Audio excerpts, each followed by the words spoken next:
todavía los videos de carbono no están, recién ayer subieron los PDFs, vamos a empezar hoy, vamos a seguir el viernes, así que tampoco es que nos vamos a súper adelantar, pero algunas cosas eran medio largas para discutirlas todas en una clase y como venimos más o menos bien con el tiempo. Última del viernes también podemos, si tienen muchas consultas y eso de las guías de nitrógeno y carbono, podemos también hacer un poco de consultas. Yo ayer miré un poco los PDFs que subió Fabi, así que puede ser que algunas cosas, como yo no sabía si cuánto iba a dar, queden un poquito repetidas, pero bueno, no creo que sea demasiado terrible. Lo sumo lo escucharán 2 veces. Entonces, el problema 1 les pide que mencionen las principales formas que se encuentra el carbono en la naturaleza. Yo, como siempre, voy a esperar que ustedes me contesten cosas. ¿Se acuerdan? ¿Saben más o menos qué formas tiene, más allá de que no hayan visto la teórica? En que me voy a activar el chat porque si no, no voy a ver si alguien me escribe.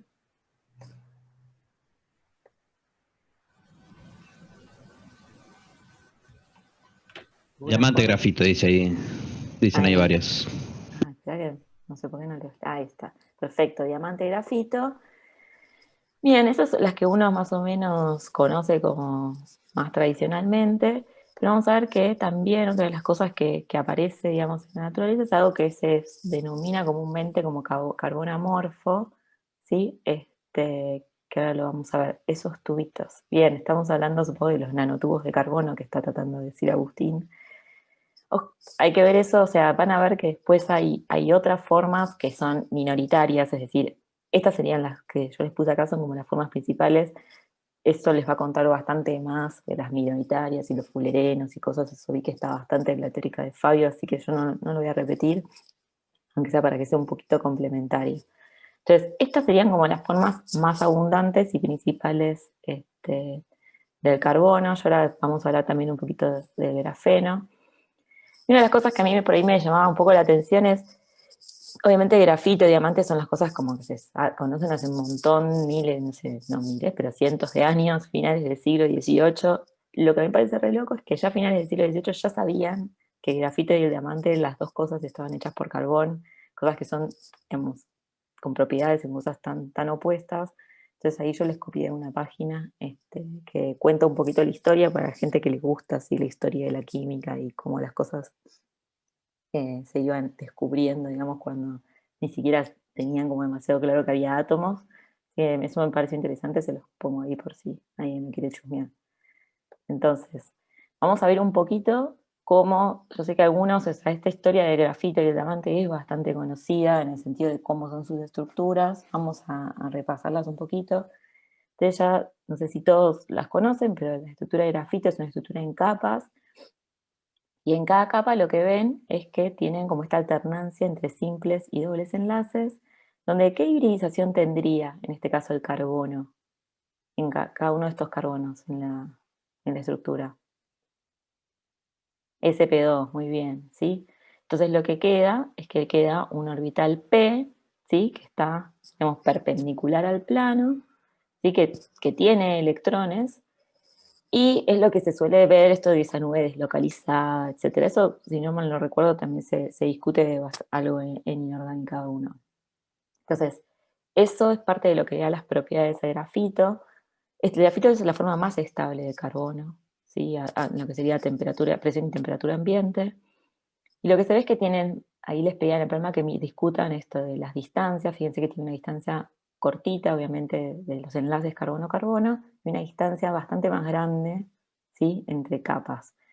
Y lo que se suele decir es que, bueno, entre esas dos capas lo que tienen es como interacciones de Van der Waals, ¿sí? No hay un enlace covalente entre las capas, y eso hace que sean fácilmente desplazables, y por eso es que, por ejemplo, nos permite escribir con el lápiz, ¿sí? Como que se deslizan, se puede quebrar. Si bien es muy duro digamos, dentro de la capa, digamos, esa interacción entre las capas es bastante más fácil de romper, ¿sí? Bien, ahí contaba, después yo le voy a contar, el grafeno, ¿sí? Sería como una capa de grafito, ¿sí? Ahora igual eso lo charlamos un poco. Y el diamante es este tipo de estructura donde ven que cada carbono está ahora unido a otros 4 carbonos, ¿sí? Y ahora, ¿qué tipo de ionización tiene ese carbono? sp3, perfecto. Ven que tengo simples enlaces, ¿sí?, entre todos los carbonos. Y digamos, no solo es transparente y se ve bonito y seríamos todos muy felices teniendo diamantes en nuestras casas, es además uno de los materiales más duros que existen, es transparente, es un aislante. Como ven, tienen como propiedades diametralmente opuestas y eso derivan de la diferencia entre estos compuestos. Un poco, creo que Fabio yo vi que le había puesto en su PDF a contarles un poquito de cómo sería la estructura electrónica, principalmente en el diamante, que explica un poco por qué es transparente y por qué es aislante y eso. Así que mírenlo y cualquier cosa si tienen dudas, yo para no perder tanto tiempo en eso, porque es un tema difícil tratar de ver la estructura electrónica, digamos, de estos que son sólidos y extendidos. Así que vamos a esperar un poco a ver cómo lo discute y cualquier cosa lo retomamos el viernes. Bueno, y finalmente una de las cosas que a mí me pareció divertida es contarles un poco, digamos, un minuto de grafeno. Digamos, el grafeno, como yo les contaba, era tener una capa de grafito. Ya desde hace mucho tiempo se conoce o se sabía un poco de este compuesto, pero lo que había pasado es que nadie podía aislar como una porción, ¿sí?, de grafeno suficientemente grande, o se creía que no era estable, o sea, como que no se podía tener, ¿sí?, a temperatura ambiente porque enseguida o reaccionaba o se descomponía o era inestable. Bueno, finalmente Game, o como se dice, Game, no sé cómo se dice, y Novoselov, hay como toda una historia de que dicen que ellos, en general, por ejemplo, la gente que trabajaba con grafito para hacer, se usa como eh, material para calibrar algunos equipos, realmente como se necesitaba una capa limpia de grafito, lo que hacían era le pegaban una cinta scotch, la despegaban y usaban esa capa que estaba ahora nueva, la usaban para hacer la medida de la calibración. Bueno, la historia cuenta es que no sé por qué ellos necesitaban un poco de grafito y su estudiante de doctorado había disuelto todo de la piedra de grafito feliz que ellos tenían tratando de conseguir grafeno, la había puesto en una cosa para pulir y había desarmado, había disuelto y roto toda la piedra y necesitaba grafito, entonces alguien que usaba grafito para hacer esto de calibrar, les dio sus cintas scotch usadas con restos de grafito y descubrieron que ahí había grafeno y que era una excelente manera de conseguir grafeno. Como todo, vaya a saber cuánto hay de verdad y cuánto hay de mentira. Obviamente el premio Nobel se lo ganaron por poder justamente obtener grafeno y caracterizar obviamente sus propiedades. Así que después lo hicieron bien, o sea, hay un montón de métodos ahora de obtención de grafeno y se consiguen unas planchas de grafeno enormes. Una de las cosas que me parece divertidas es que Game es el mismo que del video de la rana levitadora que les mostré cuando veíamos lo de diamagnetismo. Y si, para los que saben inglés, realmente les recomiendo, es un paper, ¿sí?, que escribió. Yo estuve buscando a ver si había dado, a veces en general los no que dan el premio Nobel dan una charla. La charla la dio Novoselov, no la dio pero él escribió un paper que se llama así Random Walk to Graphene, que la verdad que está súper interesante para la gente que no se tiene ganas de hacer investigación y todo, y ver cómo uno se puede chocar la cabeza 40.000 veces y que te digan todo el mundo que es un inútil y después básicamente ganarte el premio Nobel por hacer otra cosa. Así que me pareció que estaba bueno y se los recomiendo si tienen ganas de leerlo. Cualquier cosa después lo pasamos por el Discord o por algún lado, pero si no, si escriben así, lo buscan por Google, lo van a encontrar. Así que, ¿alguna duda hasta acá de la parte esta de, no es que haya dicho nada demasiado importante, pero la idea es que sepan más o menos principalmente estas dos formas, grafito y diamante. Y una de las cosas que me pareció interesante discutir es esto que uno a veces tiene como, no sé, algunos tienen esa cuestión de que cuando uno tiene grafito a alta presión y temperatura, puede obtener diamante. ¿Sí? En general, el diamante en la naturaleza viene de lugares volcánicos, y eso que viene, viste, como de lugares a alta presión de la Tierra. Y como yo les decía, el grafito es la forma más estable a temperatura y presión ambiente, pero convertir, por suerte, perdón, diamante en grafito es algo que es bastante lento. Entonces la gente que tiene diamantes no está triste porque de repente va a perder su diamante y se va a convertir en grafito, sino que el diamante va a quedar ahí sin demasiado problema. Pero claramente, como la gente quiere tener diamantes, mucha gente quiere o buscó tratar de conseguir diamante a partir de grafito. Efectivamente ahora hay un montón de métodos sintéticos de diamante. Igual no valen lo mismo, ¿sí? Es decir, los diamantes que como son realmente caros y todo eso siguen siendo los diamantes naturales, y los diamantes sintéticos se usan, por ejemplo, para la parte de industria, para pulir, todo eso se usan diamantes sintéticos, pero no son como tan top como los otros. Entonces, así buscando un poco esto, digamos, que siempre se quiso hacer y todo en la antigüedad, la alquimia para tratar de conseguir diamante a partir de carbono, me hizo encontrar esta cosa tan preciosa. ¿Lo ven el video? Esta es una versión de Superman. Tienen la mina de carbón.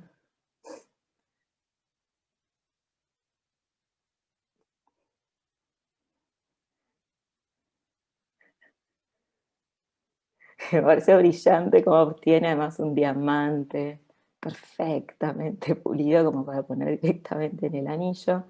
Este, y una de las cosas que me parece, claro, ¿quién pudiera? La pregunta, una de las cosas que me dio es, eso es una mina de carbón, ¿sí? Está lleno de minas de carbón, que fue lo que sobre todo antes se usaba como combustible, se usaba mucho más como combustible.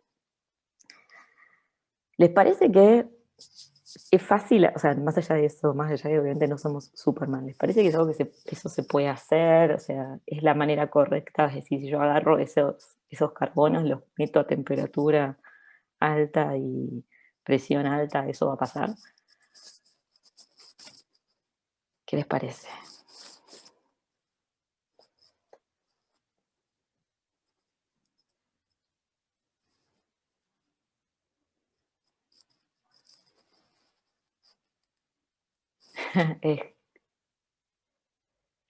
¿No dice más? Ajá, me gustaría que sí, pero nos dirás por qué no. Bien, o sea, el problema principal acá es de qué carbón sale. Yo acá les muestro, ¿sí? Y digamos, si uno va y mira los métodos sintéticos de diamante, o sea, necesitan como un carbono grafito que tenga que ser muy puro.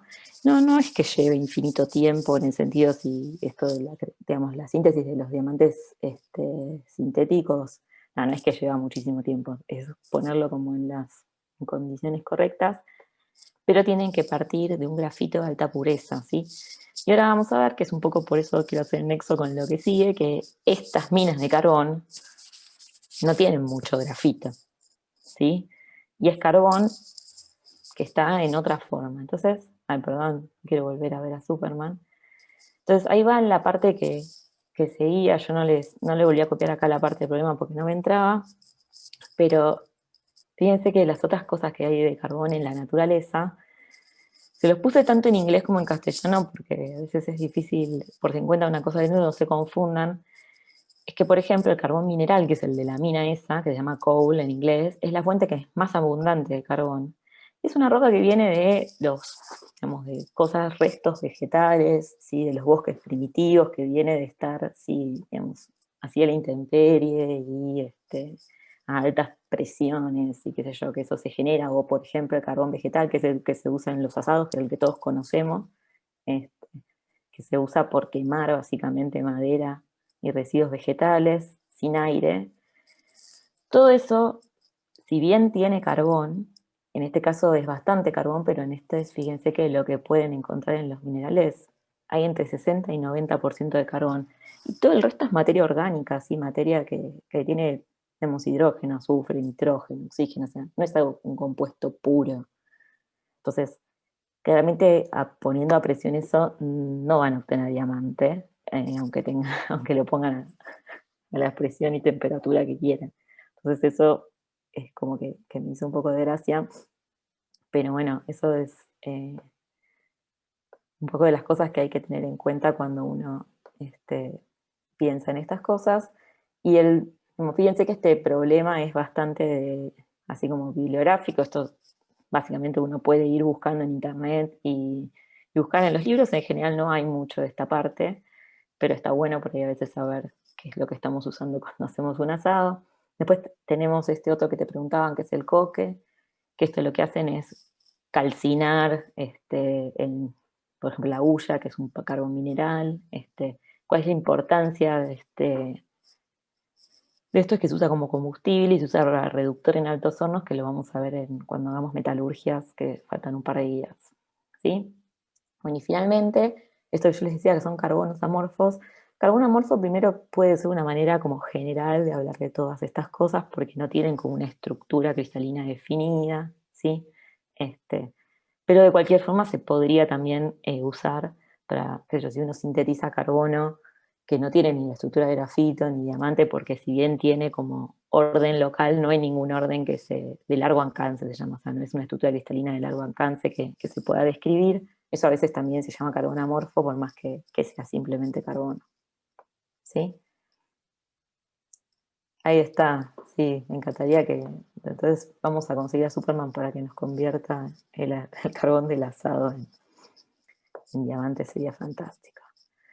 Entonces, para ir cerrando este problema, les preguntan que cómo se encuentran en la naturaleza el silicio, el germanio, el estaño y el plomo, y que describan sus estructuras cristalinas. Fíjense de vuelta, digamos, sí, acá una parte como bastante más descriptiva de lo que sería la química del grupo. Entonces, si ustedes van y buscan, esto está en cualquier libro, en el Hauscroft, en el Atkins, van a ver que tanto el silicio como el germanio, como una de las formas del estaño, que se llama estaño alfa o estaño gris, tienen red de tipo diamante, o sea que eso es fácil porque ya más o menos la conocemos. Y acá les quería introducir, como para que esto sea tal vez menos aburrido y contarles un poco algo, es algo que se llama, pues lo vamos a ver ahora cuando empecemos la parte de metales, algo que se llama número de coordinación. El número de coordinación básicamente es cuántos vecinos tiene cada átomo. Es decir, fíjense, ustedes acá me dijeron que esto tenía hibridación sp3, o sea que tiene 4 cosas unidas, ¿sí? Se llama número de coordinación 4. Eso se puede extender a, qué sé yo, no solo cosas covalentes, sino también a sólidos iónicos. Y lo que se ve, por ejemplo, es que el estaño tiene polimorfismo, es decir, que presenta otra forma del estaño, que es el estaño blanco, que ridículamente es el estaño que todos conocemos, es el estaño blanco, por más que uno lo vea gris. ¿Sí? Si alguna vez alguien tuvo la oportunidad de hacer las soldaduras con estaño o las vio, parece, viste, algo bien metálico y es gris. Efectivamente, es un sólido metálico, ¿sí? Esta es la forma más estable a temperatura ambiente. Acá el número de coordinación es 6, por más que en el dibujito, fíjense, si ustedes miran, parece haber como 4 cosas, pero este que está arriba, si bien está un poquitito más lejos, se sigue considerando, está casi a la misma distancia, con lo cual, y va a haber uno acá abajo, con lo cual se considera que el número de coordinación es 6. Y una de las cosas que es interesante es que cuando tiene esta estructura tiene propiedades metálicas, pero cuando tiene la estructura de red de diamante, es un no metal. Entonces es algo que por eso se conoce bastante de este intercambio, digamos, este equilibrio que tiene entre los dos estaños. Hay como si ustedes buscan, como siempre hay un montón de cosas históricas donde, ¿qué pasa? A temperatura ambiente tienen pero si enfrían pasa al estaño alfa, al estaño gris. Entonces hay como toda una historia de que en la antigüedad, cuando hacía mucho frío, había un montón de cosas hechas de estaño. ¿Por qué hay un montón de cosas hechas de estaño? Porque básicamente funde muy fácil, ¿sí? Creo que es más o menos 300 grados ya funde. Entonces como que es muy fácil de trabajar el metal. Entonces siempre se usó para un montón de cosas, para, no sé, botones, y un montón de... Claro, exactamente, por algo se usa para el bronce. Es lo que revolucionó, digamos, en la antigüedad todo lo que es bronce, porque el estaño hace que digamos que el bronce también funda bastante a baja temperatura y se pueda trabajar y generar armas y un montón de cosas. Entonces como que es un metal que es súper importante. Entonces una de las cosas que pasaban es que a veces veían que, no sé, creo que hay órganos en las iglesias, o no sé, también los botones, o un montón de cosas que están hechas con estaño, y a veces veían que se bajaba mucho la temperatura, o sea, no lo asociaban a eso, pero de repente se empezaban todas a romper. Ven que acá está como, sí, es cobre y estaño. Lo que hace el estaño es bajar, ahí estaban preguntando Nicolás por el chat, el bronce es cobre y estaño, y el estaño lo que hace es como que le baja el punto de fusión a esa aleación que hay, y entonces termina siendo una temperatura de fusión más baja. La cuestión es que nada, veían, por ejemplo, se cuenta una historia que Napoleón llegó a Rusia y a todos sus soldados se le destruyeron los botones y pensaban que era el diablo, ¿viste? Porque habían faltado a Dios y no sé qué. Entonces había como todas unas cosas que le llamaban como el envenenamiento del estaño o algo así. Bueno, ahora lo que se sabe es que en realidad cuando bajas mucho la temperatura, pasa del estaño blanco, se llama el estaño gris, que es mucho menos denso. Este es más denso y este es menos denso. Entonces ese cambio de volumen hace que se resquebraje todo el material. No, parece que, acá dice, pensé que eran de plomo los botones, seguramente había, pero también habría de estaño. Así que bueno, nada, eso hay un montón, si ustedes miran mismo en el Periodic Table of Videos, tratan de hacer este mismo experimento y no les sale, y es como bastante gracioso, pero igual hay un montón de videos mostrando cómo se resquebraja el estaño si lo enfrían, y uno diría, qué problema, ¿no? Porque tenemos todas nuestras soldaduras de estaño, que hay muchas cosas que están soldadas con estaño, que eso nos haría muy infelices, pero lo que se hace es, el estaño se dopa, es decir, se ponen trazas de otros elementos que hacen que inhiben este cambio conformacional, como para que esto no pase por más que se enfríe. Entonces las cosas modernas que tienen estaño, no es que si las van a enfriar, se les van a desarmar. Bueno, y finalmente el plomo tiene un empaquetamiento. Esto no es importante que se acuerden estas cosas de cada uno de los materiales, pero es para que tengan una idea y como vamos a contarles después un poquito esto de las estructuras cristalinas, creo que cuando veamos metales alcalinos se los quería ir introduciendo aprovechando que por ahí en estas guías todavía no teníamos tantas cosas nuevas, como para que lo vayan escuchando y se vayan haciendo la oreja. Básicamente lo que tienen acá es un cubo donde tienen un átomo en cada vértice y uno en el medio de cada cara. Eso se llama empaquetamiento cúbico centrado en las caras, ¿sí? Que también tiene número de coordinación 6. Y acá volvemos como a las cosas que en general discutimos acá siempre en problemas, que les pregunta por qué el silicio solo presenta la forma de diamante y no la forma de grafito. Y acá medio como que los dejo a ustedes. ¿Qué les parece? ¿Por qué el silicio no tiene grafito? No forma la forma de grafito. Ahí alguien, Nico levantó la mano. Decir, Se me acuerda que en el grafito había enlaces dobles ajá. a medida que se bajaba en el grupo, los átomos tendían a formar menos enlaces dobles. No sé si tiene que ver con eso. Tiene que ver exactamente con eso. ¿Sí? Entonces el silicio, digamos, lo que sería el enlace pi no es tan eficiente y va a preferir hacer enlaces simples, perdón, así que por eso no existe la forma de grafito. Igual, como siempre, lo vamos a retomar también en otro problema, así que eso se los dejo a ustedes. Este problema no lo voy a hacer tampoco, es un problema que también lo va a discutir bastante Fabio en la teórica, que son los carburos. Les preguntan la estructura electrónica del anión carburo presente en el carburo de calcio. Los carburos, en este caso el carburo de calcio es esto, sí, es decir, el carburo, el anión carburo en este caso es un carbono 2, ¿sí? 2 menos, pero bueno, ustedes pueden hacer la estructura de Lewis.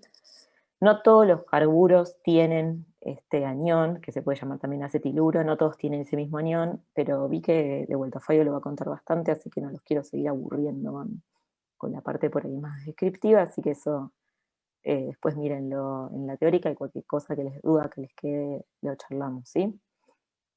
Así que voy a ir al problema 3.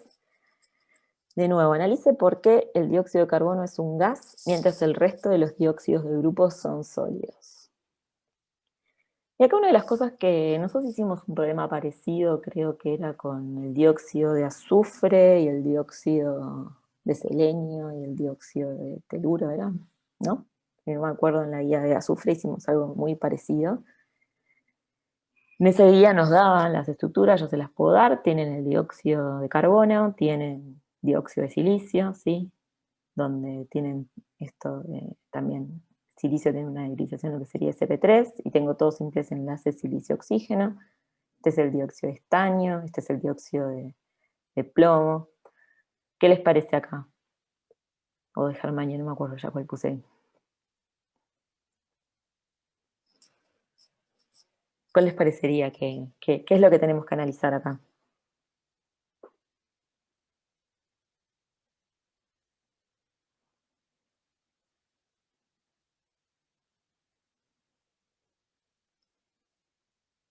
Silencio.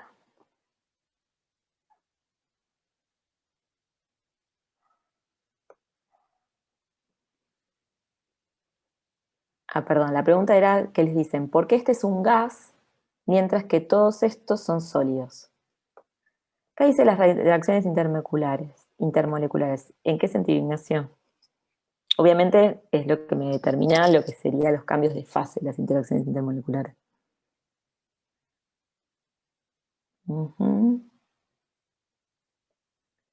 Fíjense, en el caso del dióxido de carbono, fíjense que esto es escogieron una molécula covalente, ¿sí? Acá dice, Santiago dice las fuerzas de Van der Waals son más grandes al bajar en el polo. Fíjense que eso sería correcto si todos tuvieran de alguna manera la misma estructura, ¿sí? Es decir, si el dióxido de silicio fuera de este tipo, obviamente lo mismo para el estaño, para el plomo, si todos fueran moléculas, al bajar en el grupo irían aumentando las fuerzas de Van der Waals y puede ser que tiendan a estar en un estado más condensado, digamos, que para las situaciones donde tengo menos nube electrónica, porque cambian justamente lo que vos decís, las fuerzas de Van der Waals. Pero acá, fíjense que cambia radicalmente la estructura. Paso de tener una molécula a tener algo que es una red covalente. Entonces, ¿cómo les parece? Entonces, eso es exactamente, como dice, también es como el mismo caso del azufre, pero la pregunta es, ¿qué justificaba eso en el azufre y cómo lo justifica en este caso? En el azufre lo que pasaba era que, como entendía hacer enlaces simples, porque eran mejores que los enlaces dobles, formaba cadenas uniendo un montón de enlaces simples entre sí. Y eso puede ser lo que pasa en este caso también, ¿no? Perfecto. En este caso, por ejemplo, si ustedes comparan el dióxido de carbono con el dióxido de silicio, como dice justo Nicolás, y ahí decían también en el chat, y lo comentamos en el problema justo anterior, el silicio va a preferir hacer enlaces simples, justamente porque los enlaces pi son menos eficientes, ¿sí? Porque tienen ese solapamiento paralelo, y son orbitales que son más difusos, están más lejos. Entonces, al querer formar más enlaces simples, se forman estas cadenas, ¿sí? O estas redes covalentes. Y como yo tengo un sólido extendido, tengo una red extendida, eso generalmente va a tender a estar en un estado sólido, no va a ser tan fácil pasarlo a un estado gaseoso. Y como decía por ahí Lucas, además, en el caso del bajar en el grupo, en el caso de germanio, y si ustedes miran en el dióxido de plomo, que ya es una red iónica, más allá, o sea, pasa de tener una red covalente a tener una red iónica justamente por esto de que va creciendo el carácter metálico, ¿sí? Entonces, que crezca el carácter metálico me justifica por qué por ahí los últimos sólidos del grupo son iónicos, pero me parece que la idea del ejercicio es justamente que comparen tener una molécula que se estabiliza así porque tiene enlaces dobles en el caso del carbono, como no puede estabilizarse de esta forma al bajar en el grupo, entonces se forman redes, ya sean covalentes en este caso, o bueno, iónicas en el caso del plomo, que hace que terminen resultando sólidos. ¿Sí? Pero una de las cosas que me parece importante, y digamos, para que se les quede como en la cabeza, es que es como los mismos argumentos que vimos recién para el caso digamos, de la forma elemental de silicio versus grafito, diamante versus grafito, y que es lo mismo que estuvimos viendo en los grupos anteriores.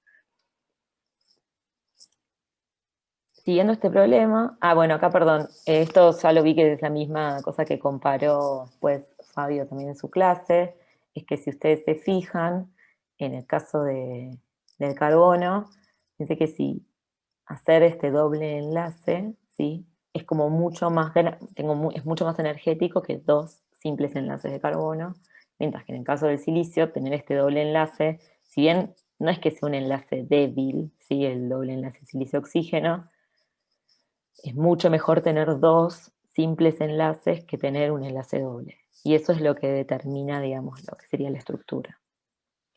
Justamente ahí les pone Sebas, que los puntos de fusión, yo también los había anotado por acá, cambian bastante,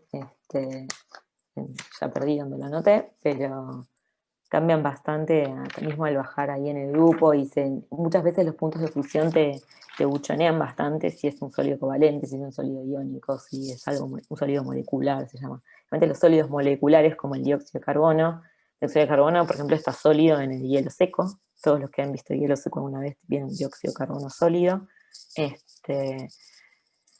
Eso rápidamente es fácil de pasar a estado gaseoso porque justamente tengo solo que vencer esas interacciones intermoleculares, y en el caso de los sólidos covalentes suelen tener puntos de fusión altísimos porque tengo que de alguna manera desarmar esa red de enlaces covalentes, ¿sí? Así que eso me va a complicar bastante.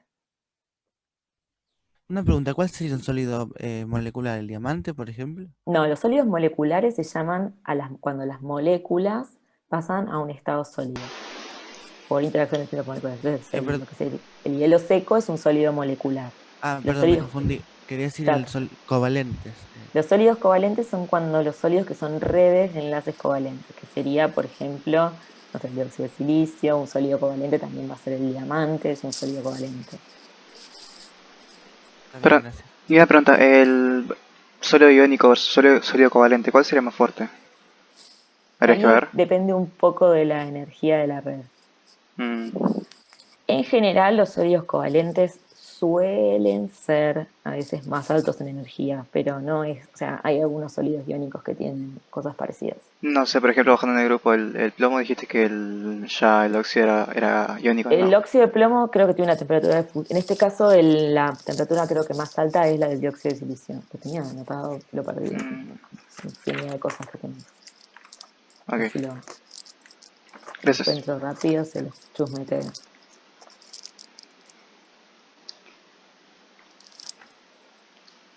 En particular, bueno, acá justo tengo, después lo vamos a ver por qué, pero justamente el dióxido de plomo descompone rápido. No es un sólido muy estable y lo empezás a calentar y a 300 grados descompone. Así que ese no, por ahí no es tan útil, pero si ustedes miraran otros, ahora vamos a ver por qué descompone. Si ustedes miraran otros, pero depende. Por ejemplo, estoy segura que hay sólidos iónicos que deben tener más o menos 1700 grados de fusión, no me parece raro. Y si no, van a estar ahí, 1500. O sea, hay algunos que funden más fácil, ¿no? Obviamente, pero va a depender ahí justamente de la energía de red, entonces, por ejemplo, de la carga que tengan esos iones y todo eso. No le creo, se descompone. Sí, sí, ahí dice punto de fusión. Ese no es el punto de fusión. Descompone y ahora vamos a tratar de entender por qué. Si llegamos hoy, si no lo haremos el viernes. Entonces, esto es un poco la idea y ver esto me parece que está bueno esto, digamos, más allá de lo que sería enlace simple y enlace doble, que es algo que vinimos discutiendo hace rato, esto de la diferencia entre un sólido molecular, un sólido covalente y un sólido iónico es importante. Parte de las cosas que tienen que ir sabiendo. Así que si después les quedan dudas, consulten porque es como bastante importante saber la diferencia entre los tres, digamos. Entonces el ítem B es un ítem que parece un poco descolgado, pero es algo que es importante y nos va a servir también para el futuro. Calcule la temperatura a partir de la cual el delta G de reacción de un mol de oxígeno con carbón para dar monóxido de carbono es más negativo que el correspondiente a la reacción de un mol de oxígeno para dar dióxido de carbono. Le dije un montón de cosas y como que uno dice, no sé qué me están pidiendo. Estos son los problemas que uno lo mira así, y si no sabe a dónde va, piensa, no sé lo que me están diciendo. Entonces vamos a tratar de ordenar. O sea, me habla de dos reacciones, vamos a ver después cuáles son, y me piden... Perdón, Marian, tenés una mano Sí. levantada. Ah, perdón, no vi. ¿Quién preguntó algo? Yo tenía una pregunta. Ahí dice, la segunda reacción sería el oxígeno con carbono de vuelta o con otra Sí, cosa. también, con carbón. Ahora las voy a escribir. Gracias. Entonces, la idea es que me preguntan dos reacciones y me pregunta a partir de cuándo un delta G de una es más negativo que el de la otra. ¿Sí? Entonces, ¿cómo dependía delta G con la temperatura? Esa es una de las primeras cosas que tenemos que pensar. Entonces, acuérdense que delta G depende de la temperatura, digamos, en función del delta H y el delta S de la reacción, siguiendo esta ecuación. Y estas son las dos reacciones, hay que preguntar a Nicolás, estas son las dos reacciones que me piden. Carbono más un mol de oxígeno para que me dé monóxido de carbono, y el carbono más un mol de oxígeno que me dio dióxido de carbono. Es importante que me destacan acá que tengo que usar un mol de oxígeno y ya todo esto va a empezar a tener sentido cuando lo hagamos, o cuando lo usemos más adelante. Acuérdense que para poder hacer estas cosas yo voy a tener, y para poder usar esto para ver a qué temperatura uno de estos delta G es más grande que el otro, voy a tener que suponer que en ese intervalo que voy a mirar, el delta H y el delta S son constantes, porque si no, esto va a fallar. Entonces, acá es como que es medio aburrido, pero una de las cosas que yo tengo que ver para poder hacer esta cuenta es calcular esos delta Gs, porque voy a tener que, ¿para qué? ¿Cómo me voy a dar, perdón, antes de ir acá, cómo me voy a dar cuenta cuando un delta G es más grande o más chico que el otro? Una opción es trabajar sobre la desigualdad, pero la forma más fácil es igualar, es decir, bueno, ¿en qué momento estos delta G son iguales? Y entonces a partir de ahí tratar de entender cuándo ocurre esto que me están pidiendo. Entonces, para poder ver y escribir el delta G para cada una de estas reacciones, tengo que escribir el delta H y tengo que escribir el delta S. ¿Sí? Es como medio aburrido, puede hacer cuentas. A veces son cuentas que no son tan complicadas, pues fíjense que estas reacciones se parecen mucho a las reacciones de formación, porque es la reacción de formación de los óxidos a partir de los elementos en sus estados estables. Este va a ser el delta H de formación del dióxido de carbono, y este va a ser 2 veces el delta H de formación del monóxido, porque acuérdense que el delta H en general está definido por mol, a veces se les pone acá una rayita arriba para mostrar que está definido por mol, ¿sí? Entonces, ¿cómo calculo los delta S? Tienen que ir a la tabla y decir, bueno, el delta S de esta reacción va a ser 2 veces el delta S del monóxido, menos el delta S menos la entropía del oxígeno, menos 2 veces la entropía de carbono. Las tablas que tienen ahí de INO2 van a tener todos los datos para hacer esto. ¿Cómo les parece que va a ser este delta S? ¿Positivo, negativo?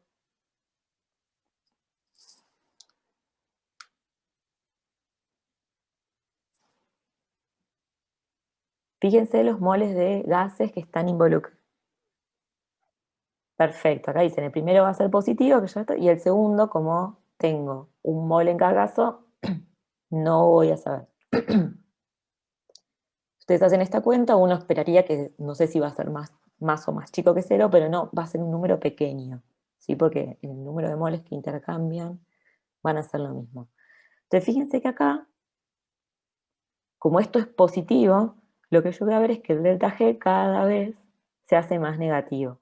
Entonces por eso me están preguntando en qué momento esta reacción, su delta G se hace más negativo que esto. ¿Sí?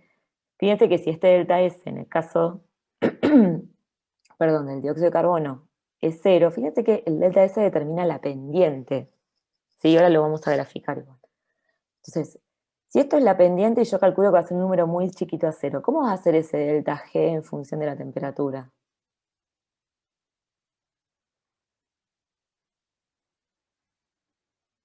¿Se dan cuenta? En el caso del dióxido de carbono. Más allá del número, claro, más allá del número que todavía no sabemos porque no tenemos este delta H, si el delta S es muy chiquito, lo que voy a ver es que no va a variar mucho con la temperatura. Entonces, básicamente el delta G va a ser más o menos constante, ¿sí? Y en este caso, como voy a tener esta pendiente negativa, cada vez se va haciendo más chico. Ahora lo vamos a hacer. Entonces, ¿cómo puedo hacer esto? Bueno, una de las formas es directamente buscar, hacer esta cuenta y tener los datos y escribir como las ecuaciones de estas rectas. Yo se las dejo ahí, después van a tener los números en el PDF para revisar cuando las hagan, pero lo pueden graficar. Perdón, yo me robé este gráfico, olvídense por un segundo la recta azul, ¿sí? La que nos interesan ahora son la naranja, ¿sí? Que es la que pasa de carbono y oxígeno a tener 2 de monóxido de carbono, y lo que vemos es que va bajando el delta G con la temperatura, así que eso es un poco lo que habíamos visto en la ecuación. Y en el caso del dióxido de carbono, si bien como la entropía, el cambio de entropía es positivo, por más que sea chiquito, baja un poquito, pero muy poquito, y se mantiene prácticamente constante, ¿sí? Entonces, fíjense que donde las dos rectas se cruzan, que sería es donde a partir de acá la reacción del monóxido va a ser más negativa que la del dióxido. Y esa esta temperatura se hace en la cuenta, digamos, analíticamente. Acá yo en particular está ahí graficado, además, pasar de monóxido a dióxido de carbono. Y acá fíjense que hay una reacción con un metal. ¿Y por qué les decía que esto lo vamos a ver después? Es porque se hacen unos gráficos, se llaman diagramas de Ellingham, que de vuelta los vamos a ver en metalurgias, y es que se usan estos gráficos para el carbono, en general se usa como reductor para los óxidos metálicos, ¿sí? Entonces esos diagramas nos ayudan a ver a qué temperaturas tengo que trabajar para obtener el metal a partir del carbón y el óxido. Y esto lo vamos a ver más adelante, pero lo introducimos un poquito en la parte de carbono para que vean, de dónde salen este tipo de rectas. ¿Y por qué se lo hace por mol de oxígeno? Para poder graficar todas las cosas en el mismo gráfico, ¿sí? Como los diagramas de Ellingham están hechos por mol de oxígeno, para poder, ya cuando hagamos las cuentas lo van a saber un poquito mejor, ¿sí? ¿Tienen alguna duda de acá? Porque ya voy a seguir a otra cosa que nada que ver. Sí, perdón, ¿cómo leo el gráfico? O sea que cuando se cruzan las rectas, ¿qué pasa? Bien, cuando se cruzan las rectas se igualan los delta Gs, porque esto es un gráfico de delta G en función de la temperatura. O sea que Entonces uno ocurren lo ambas puede hacer. reacciones. No, es que acá no me piden que compare las reacciones, lo que me piden es a partir de qué temperatura el delta G del monóxido de carbono es más negativo que el del dióxido. Ah, ok. Entonces lo puedo hacer analíticamente, haciendo las dos cosas, igualando y haciendo la cuenta, que me va a dar ese número, que es 979 Kelvin, o podría pensarlo gráficamente y decir, bueno, a partir de este punto, que es esto va a ser más negativo. Hasta ahí no me piden ninguna reacción, y esto de las reacciones y eso lo vamos a ver en metalurgias. Hasta ahora simplemente es importante que entiendan cómo se construyen estas dos rectas y cómo igualar, digamos, los delta Gs para calcular la temperatura a la cual se hacen iguales. Con esas dos cosas estamos. Ok.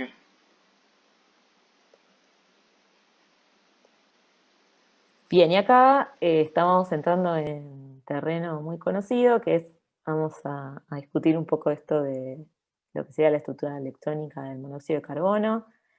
Nos piden Lewis y teoría de enlace valencia. Esta creo que no sé si está en alguna guía, pero ya hicimos 40.500 de estas. En particular el dióxido de carbono no la voy a hacer, así que esa después la pueden hacer.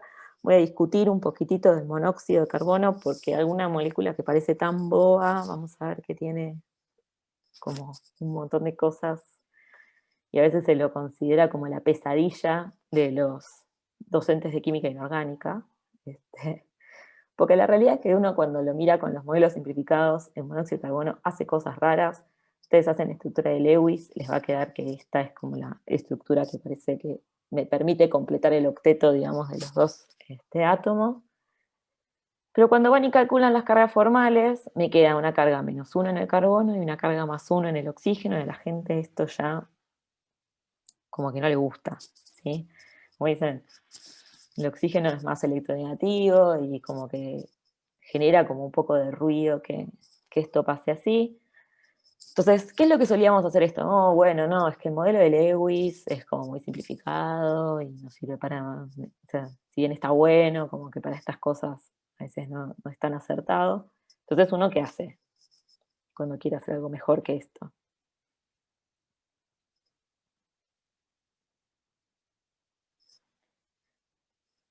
¿Qué modelo podemos tratar de usar? O sea, a veces cuando vemos que Lewis falla, qué sé yo, tratamos de recurrir, por ejemplo, bueno, TREPEB, ojo que no es un modelo de enlace, sino que TREPEB me permite hablar de la geometría. Este, podría usar teoría de enlace-valencia, pero a veces, o cómo lo miramos nosotros, no nos va a decir mucho más, sino que realmente tratamos de encontrar información por ahí mejor desde lo que sería la teoría de orbitales moleculares. Acuérdense que si describen esta molécula por la teoría de enlace-valencia, que es una molécula que es diatómica, ¿sí? Como los dos son átomos terminales, no van a hibridizar.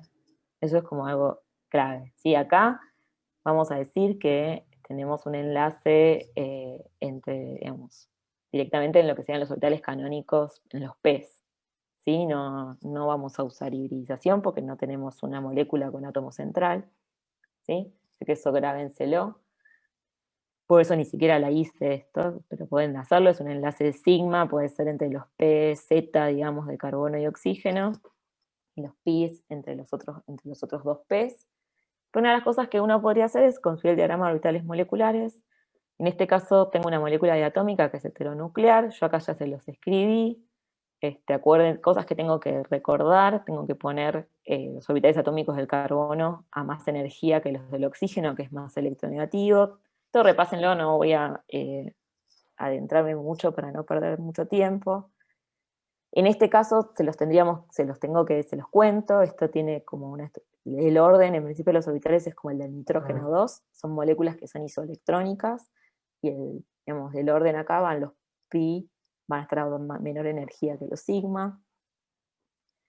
Entonces, uno acá se quedaría contento porque dice, no, bueno, fíjense, hablamos de que siempre estos orbitales moleculares, ¿se acuerdan que se parecían más al oxígeno porque estaban más cercanos en energía? ¿Se acuerdan eso?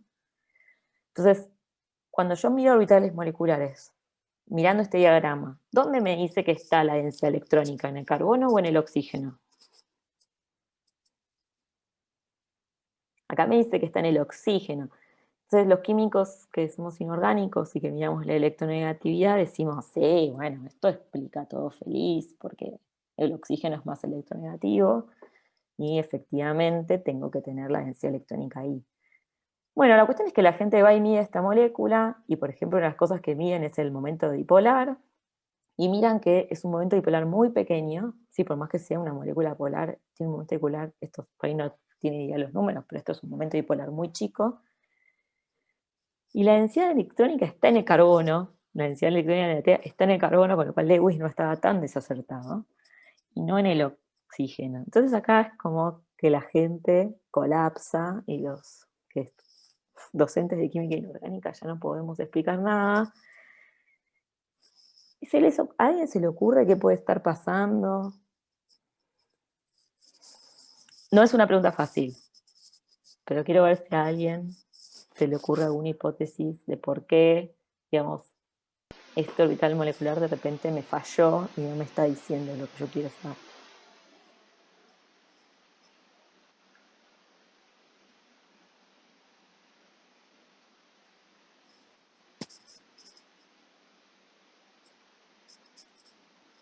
Una de las cosas que no se tienen que olvidar es que esto que yo hice acá, muy bonito, y que lo podría haber dibujado en el pizarrón o en la pantalla si tuviera lápiz mágico y tableta mágica de Ceci, no deja de ser algo que yo, me gustan las dos opciones que están poniendo, ahora las vamos a discutir. Es algo que yo dibujé así nomás, ¿sí? No hice la cuenta. Bueno, efectivamente, o sea, digamos, orbitales moleculares andan muy bien y explica un montón de cosas, y vamos a ver que justamente explica esto, explica la posta del monóxido de carbono, si uno lo hace bien. ¿Sí? Si yo lo dibujo en el pizarrón, no me va a salir. ¿Y se acuerdan por qué es que estos orbitales quedaban al revés en el caso del nitrógeno? ¿La contribución de los orbitales S puede ser? Perfecto, ¿se acuerdan que lo que pasaba es que empezaban a tener contribución de estos orbitales S, y entonces eso es lo que los desordena. Y fíjense que yo acá no dibujé estas líneas punteadas. Bueno, en este caso, en el monóxido de carbono, el separar y decir, ay, los dos S van por acá y los dos P van por acá, no me permite explicar, digamos, lo que sería la estructura electrónica real. Justamente esto de los pares libres, digamos, no es que empujen a los electrones, pero vamos a ver que esto que uno acá en esta descripción hubiera dicho, bueno, yo tengo un par libre en cada uno en el S, bueno, tengo que mirar un panorama de los orbitales moleculares un poquito más complicado. Yo acá los dibujé, por ejemplo, en el que tienen en el Hawkscroft, ¿sí? Está sacado del Hawkscroft, que sigue siendo un diagrama simplificado, pero ven que acá empieza a justificar un poquito por qué digamos, lo que sería la contribución de los orbitales S a los orbitales moleculares, ¿sí? Pero esto sigue siendo como un diagrama cualitativo, se llama, ¿sí? Entonces, si ustedes van y miran, por ejemplo, este sería el HOMO, ¿sí? El orbital más alto ocupado, y si uno va y lo mira, efectivamente tiene una mayor proporción de carbono, ¿sí? que de oxígeno. Y eso es lo que termina resultando en que la densidad electrónica sea mayor sobre el carbono. Me costó bastante, pero encontré un diagrama mejor, digamos, ya calculado de monóxido de carbono, y fíjense, no es que lo tengan que obviamente saber ni nada, para el caso, o sea, uno, de vuelta, para lo que sería, si yo les pido en un parcial, por decir algo, que dibujen el diagrama de orbitales moleculares del monóxido de carbono, uno puede dibujar sí que sé que podríamos hacer sin saber mucho más. Pero me parece importante que al menos sepan que es importante tener en cuenta la contribución de los dos S para poder justificar las propiedades. Y en este caso, fíjense que, por ejemplo, este HOMO, fíjense que tiene solo un 11% de contribución de oxígeno, y todo el resto viene de carbono, del S y de los P de carbono. ¿Sí? Este sí tiene por ahí más contribución de oxígeno, pero este orbital es lo que termina determinando que queden como medio parejos en densidad electrónica, por eso el momento dipolar no es tan grande, y que termine quedando un poco más de densidad electrónica del carbono. ¿Y por qué hay como tanta discusión sobre esto? Yo vi que, de vuelta, que es un poco les va a contar Fabio, el monóxido de carbono se coordina, o sea, se enlaza bastante a metales y cambia, o sea, es muy descriptivo de la reactividad del monóxido de carbono, su distribución electrónica. ¿Cómo se dan cuenta que pasa esto? No, esto no, por eso les digo, si uno no hace la cuenta no lo puede saber, por eso yo les decía que si uno se los pidiera el monóxido de carbono, uno simplemente tiene que hacer el diagrama cualitativo, obviamente no pueden saber esto, ¿sí? Pero se los cuento para que después, cuando Fabio les va a contar bastante de la química del monóxido de carbono, entiendan por qué es interesante y por qué por ahí a veces hace cosas que uno no hubiera podido describir simplemente con una manera más simplificada, digamos, de orbitales moleculares. A mí también me llama la atención que el 2P del oxígeno también contribuye a un 10%, poquito, ¿no? Pero ahí el primer enlace sigma, el más abajo de ¿En todo. este? No, el más abajo de todo. Acá. Sí, Ah, sí. o sea que... Y pasa que están todos, o sea, las diferencias de energía de estos orbitales no son tan grandes, y si uno la verdad que hace la cuenta, yo una vez creo que les mostré a uno que había calculado yo, es como que es medio una orgía de orbitales, se va todos con todos, ¿viste? Es como, con más o menos porcentaje, es como que, salvo que estén muy lejos, los que están sobre todo en el mismo nivel, digamos, los que son de Valencia, por ejemplo, interactúan bastante entre todos. Sí, recuerden cuando Juan les presentó todo esto que les dijo, en realidad yo mezclo todo con todo y empiezo a simplificar a ver qué voy a ir cancelando para simplificarlo. Este es un caso maldito donde todas nuestras simplificaciones no empiezan a fallar. Claro, porque es que las simplificaciones, por más que no te den perfecto, cualitativamente te dan la explicación y uno es feliz. Eso es para mí lo clave. Sí, eso lo va a contar Fabio, lo de la hemoglobina y el SEO. Entonces, para mí, antes David preguntaba, ¿cuándo nos damos cuenta? Bueno, en realidad uno siempre usa la descripción cualitativa porque es lo que nosotros aprendemos acá de escribir con los dedos. Lo que hay que tener en cuenta y no olvidarse que son modelos, y son modelos cualitativos y están simplificados. Entonces, si uno va y mide la reactividad de algo y no la puede explicar con su modelo simple, ahí es donde uno tiene que recurrir a mirar un modelo mejor. Tipo, una de las cosas que uno tiene que tratar de hacer en la vida es adaptar los modelos a los experimentos y a las cosas que ocurren realmente, y no tratar de mover los experimentos a que se ajusten a nuestros modelos, que es lo que a veces tratamos muchas veces de hacer. Entonces lo que digo es, una molécula que se vio esto, que el CO, digamos, hacía cosas raras, lo que se ve es que para poder describirla correctamente se necesita usar un modelo más sofisticado. O sea, los modelos cualitativos que usamos no me explican su reactividad. Y no solo esto del momento dipolar, no me explica justamente cómo se enlazan a los metales, qué tipos de enlaces hacen, un montón de las cosas importantes e interesantes del monóxido no las podemos explicar con las cosas cualitativas, y hay que recurrir a un modelo un poquito más sofisticado. Hoy en día calcular los soltares moleculares computacionalmente del CO no es nada complejo, ¿sí? Pero no lo podemos hacer con un lápiz y un papel en una hoja, mientras que para los otros sí. ¿Alguien quiere decir algo? Una pregunta, pero Sí. ahí esas bolas, ¿qué representan? ¿Los electrones? No sé, el que hizo el dibujo, supongo que simplemente quiere ver cuántos lugares hay para los electrones. Acá hay un electrón en cada uno y acá hay, no sé qué son las bolas. Ah, está bien. No tengo idea. Claro, porque puso arriba una bola en el pi Sí, no antinazante. importa. Sí, pero dejó como Son espacios las vacíos cajitas, también, sí, sí. sí. No parece. No lo mires. Sí, no me preocuparía mucho. Fue el único que conseguí sin tener que hacer la cuenta. No tenía ganas de ponerme a calcular el monóxido de carbono. Está así, supongo, para no dibujar dos líneas, por ejemplo, en el pico, Exacto. generados, para no dibujar dos líneas, bueno, te ponen dos cajitas ahí Sí, sí. Bueno. Entonces, en este mismo sentido, otra cosa que nos pregunta es que justifiquemos la diferencia de energía entre el dinitrógeno, digamos, y el monóxido, que son moléculas que son isoelectrónicas, pero se ve que el monóxido tiene una energía de enlace más grande. Cada vez ustedes van y lo buscan en los libros de texto, Hausdorff, o lo que encuentren, van a ver que en general se habla de una contribución iónica a este enlace covalente porque tengo una molécula que es polar. Entonces tengo como más allá de lo que sería lo que sería el enlace covalente, tengo una contribución de esa diferencia de electronegatividad, entonces como que tengo una contribución iónica que hace que el enlace sea más fuerte. Esto yo se los cuento porque no sé si lo saben, pero es parecido a lo que usó Pauling en su momento para definir la electronegatividad. La electronegatividad que nosotros usamos en general es la de Mulliken, que creo que en la primera clase de Juan está definida. Son todos modelos aproximados. ¿Y por qué Pauling inventó de alguna manera la electronegatividad? Porque lo que Pauling pensaba es, bueno, por ejemplo, el enlace, qué sé yo, el fluorídrico.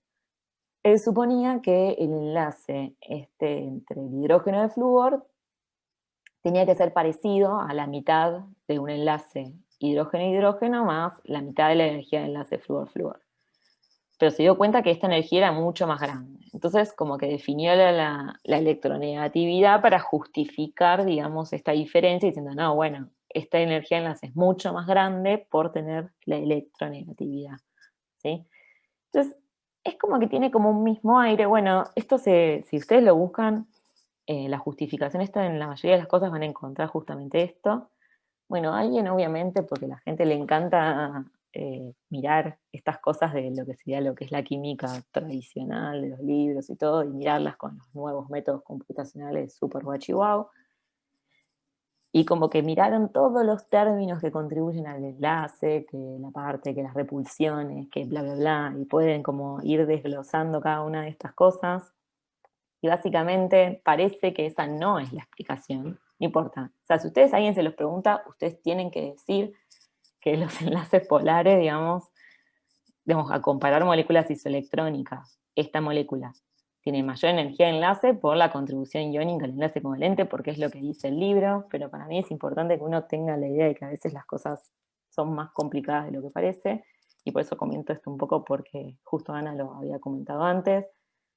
Parece que el problema es que hay menos repulsión electrónica en el CO, ahí les invito si quieren a mirar este paper, después lo pueden mirar, es un paper que es teórico y es medio complejo, pero justamente cuenta un poco todas las cosas de cómo la estructura del CO hay que mirarla como más prolijo y con métodos más complicados, porque no, digamos, las cosas cualitativas que vemos siempre no terminan de explicar del todo la realidad. ¿Alguna duda de acá? Porque vamos a seguir con el problema 5 que va a seguir Sebas, así que lo voy a dejar, pero si Pero tienen una alguna duda, pregunta. chiflen. Dale. Eso de que tenga una mayor contribución iónica, no sé si entendí muy bien qué es lo que significa ahí. O Bueno, sea, acá sería la idea es que además de lo que vos tenés ese enlace covalente, como vos tenés una separación de cargas, ¿sí? Entre lo que tenés una densidad de carga positiva y una densidad de carga negativa en cada uno de esos átomos, tenés como esa contribución electroestática, ¿sí? Por atracción, digamos, de esa separación de cargas que te fortalece el enlace. Esa sería la explicación. está bien, no entendí esa parte, gracias. Sí, tiene ambas cosas. O sea, en principio uno explica que el CO tiene ambas cosas. Tiene la parte covalente más esa contribución iónica, digamos, o electrostática, que hace que el enlace sea un poquito más fuerte.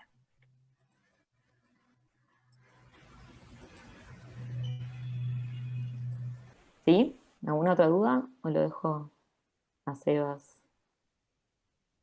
Esperen, me voy a dejar de compartir. Pero no haberlos aburrido mucho. Bien, ahí empiezo a compartir. Esto que lleva un tiempo.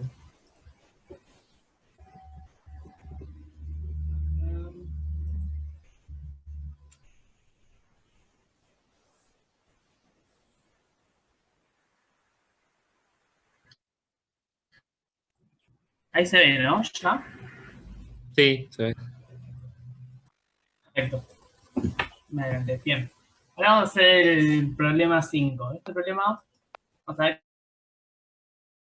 que no va a ser tanto de hacer un análisis sobre el enlace, ver qué pasa cuando uno pone dióxido de carbono en agua. Y vamos a tener que analizar este gráfico y nos va a pedir distintas cosas en base a esto. Empecemos por el principio. La primera que me pregunta es, bueno, es que escriba todos los equilibrios químicos de disolución, etcétera, qué pasa cuando uno burbujea o pone dióxido de carbono gaseoso en contacto con agua. Y qué reacciones sucede que uno llega de dióxido de carbono hasta el carbonato y diga cuáles son las constantes de equilibrio asociadas a cada uno de estos procesos. Entonces, primero, ¿qué reacción sucede cuando uno pone dióxido de carbono gaseoso en contacto con agua?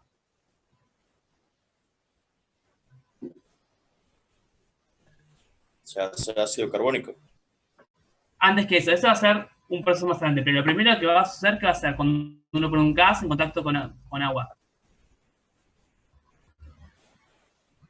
Piensa si yo pongo nitrógeno gaseoso en contacto con agua. Perfecto, primero se va a disolver, ¿no?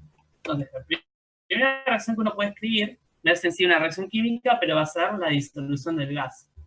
Entonces, ¿cómo, digamos, qué constante de equilibrio, qué proceso me describe esta reacción? ¿Se acuerdan de INO 1 alguna ley que me decía cuánto se me disuelve el gas en el agua?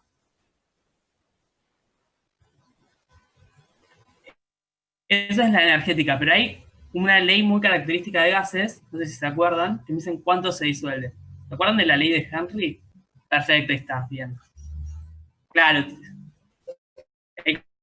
como dice Julián, uno puede analizar la energética, que calcular la ley de Henry, la constante, pero justamente lo que me dice la ley es que la concentración que yo alcance disuelta en agua va a ser proporcional a la presión del gas que yo tenga por afuera, ¿no? Mayor presión que ponga dióxido de carbono en contacto, más gas se me va a disolver. Bien, ahora, una vez que ya disolví el gas, ahora tengo dióxido de carbono acuoso. ¿Qué va a hacer con el agua?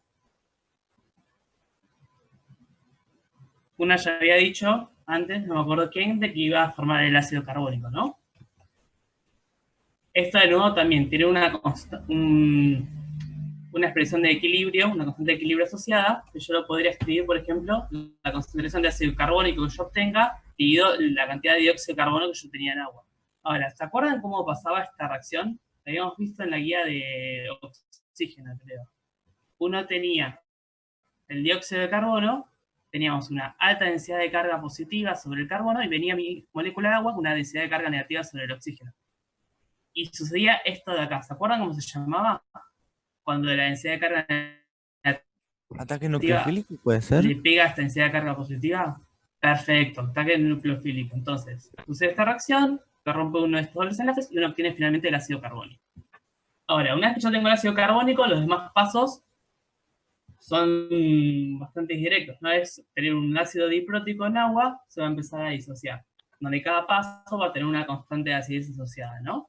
Vamos a tener primero la constante de acidez del ácido carbónico, que, bueno, la reacción es bastante directa, ¿no? Es un par electrónico del oxígeno, se agarra un protón para sí mismo y me queda el bicarbonato, el carbonato ácido. Y después voy a tener de nuevo el carbonato ácido, a su vez tiene otro protón que lo puede perder y formar el carbonato, que también va a tener otra constante de acidez. Ahora, si se fijan, yo tengo 4 procesos que están en equilibrio y están interrelacionados entre sí. Entonces, en vez de, por ejemplo, el INO 1, que estábamos acostumbrados a resolver situaciones de equilibrio donde tengo una sola reacción, fíjense que acá tenemos 4 procesos que están en equilibrio a la vez, así que esto va a ser bastante heavy para analizar. Y lo que me va a pedir el problema es que, bueno, con los datos que vamos a ver ahora en el gráfico, calcule todas las constantes asociadas a estos procesos. Entonces, empecemos de poco. Veamos, ¿qué es lo que me dice este gráfico? Este gráfico me indica cuánto es la concentración de cada una de las especies que vimos antes que están involucradas en los equilibrios. Acá tengo el eje de concentración, fíjense que está en una escala logarítmica, ¿no? Va saltando de potencias de 10 en función del pH del agua donde se va disolviendo. Entonces, si uno se fija a simple vista, ve que algunas especies la concentración nos varía en función del pH, como por ejemplo el dióxido de carbono y el ácido carbónico, pero hay otras especies en donde pareciera que la concentración varía mucho con el pH. Por ejemplo, el carbonato y el bicarbonato varía un montón. ¿Alguna idea por qué puede llegar a hacer esto?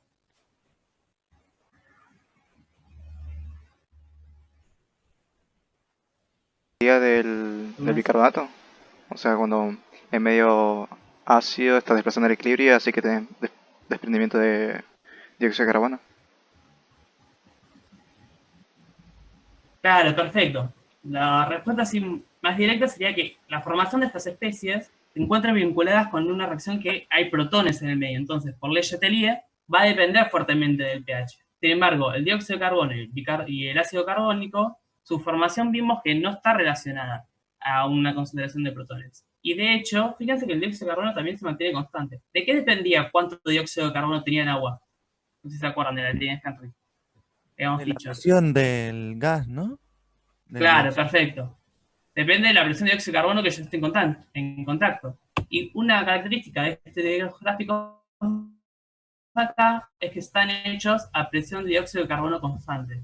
Si ustedes ven en el problema la letra chiquita que dice abajo de este gráfico, dice que está hecho a la presión de dióxido de carbono atmosférico. Entonces, empezamos a intentar sacar un par de constantes de acá. Analicemos primero el dióxido de carbono. Acá tenemos de nuevo la ley de Henry. Entonces, si yo este dato de acá, el dióxido de carbono acuoso, ya lo tengo, ¿no? Es más o menos 10 a la menos 5 molar. Si yo supiera este valor de presión de dióxido de carbono, yo ya gané, ya obtengo la constante de Henry. Entonces, ¿cómo saco la presión de dióxido de carbono? Sabemos que es la presión de dióxido de carbono atmosférica, y sabiendo la presión atmosférica, que es un bar, y este valor de acá, que es la composición del atmosférica en dióxido de carbono, que es 415 ppm en base molar, que dice que cada 1 millón de moles gaseosos, 415 moles van a ser dióxido de carbono. Con esto puedo calcular la presión de dióxido de carbono, y finalmente, despejando, obtengo la constante de Henry.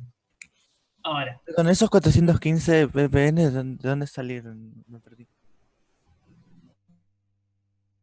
Lo busqué en internet, no están en el problema, pero lo tienen que buscar sí o sí. Yo creo que lo saqué de la página de Wikipedia, pero anda más o menos por acá. Está bien, Este es un gracias. problema que cambia la entonces respuesta sigamos. conforme pasamos de año. Cuando yo lo hice en 2011, era bastante diferente 411, Claro. lamentablemente.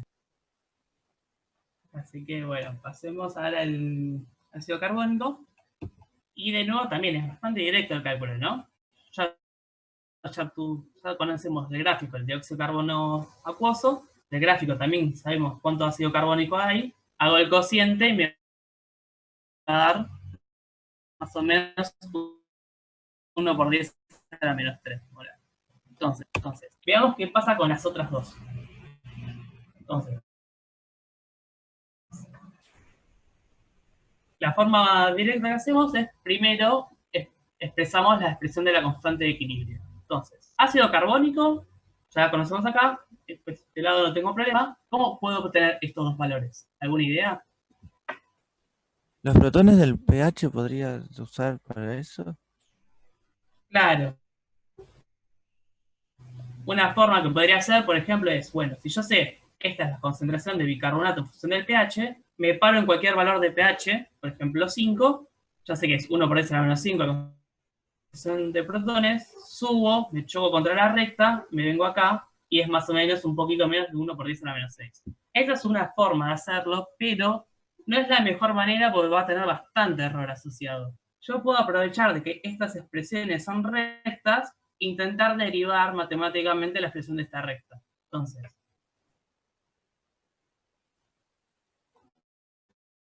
esta acá habíamos dicho que estaba en escala logarítmica, ¿no? Yo por logaritmo de 10 a menos 8 me va a quedar menos 8, menos 7, menos 6, menos 5. Y esto también es una escala logarítmica.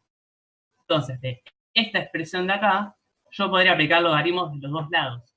Cuando hago eso, si aplico, por ejemplo, menos logaritmo, me va a quedar menos logaritmo de la acá, me va a quedar pKa, y de esto acá me va a quedar menos logaritmo de la concentración de bicarbonato, menos logaritmo de protones me va a quedar pH, y esto acá me va a quedar más el logaritmo de la concentración de ácido carbónico. Si yo arreglo esta expresión de acá y despejo el logaritmo de la concentración de bicarbonato, que es justamente lo que me dice este eje, fíjense que me queda menos pKa más el logaritmo de la concentración de ácido carbónico, que este dato yo lo conozco, más pH. Entonces, esta es la expresión de una recta, si se fijan. Entonces, si yo obtengo cuánto es la pendiente y la ordenada de origen de esta recta, puedo correlacionarlo con estos valores y ya obtengo, despejando la ordenada del origen, el valor de B. El de B y después saco el del pKa. ¿Me siguieron acá? ¿Alguna duda?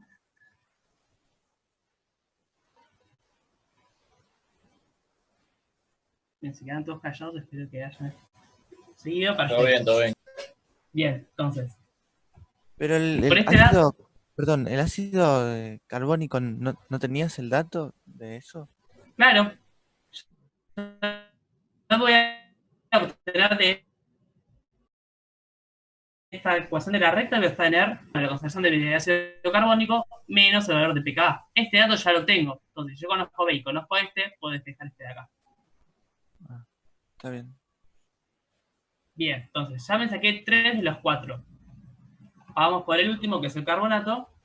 Y el procedimiento es totalmente el mismo, ¿no?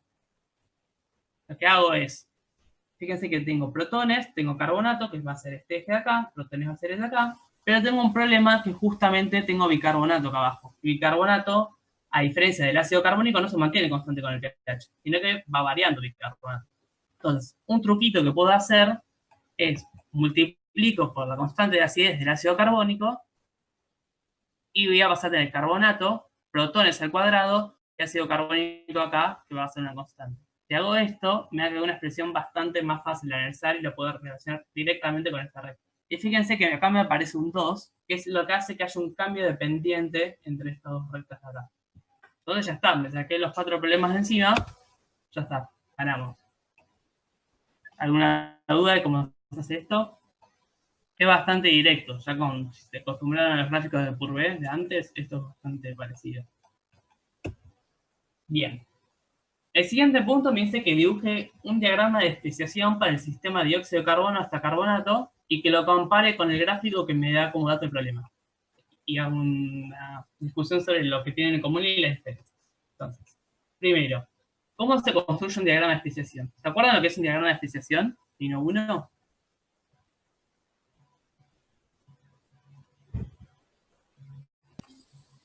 La evolución de las distintas especies según el pH. Claro, perfecto. ¿Se acuerdan que esto lo hacíamos mucho para los ácidos débiles?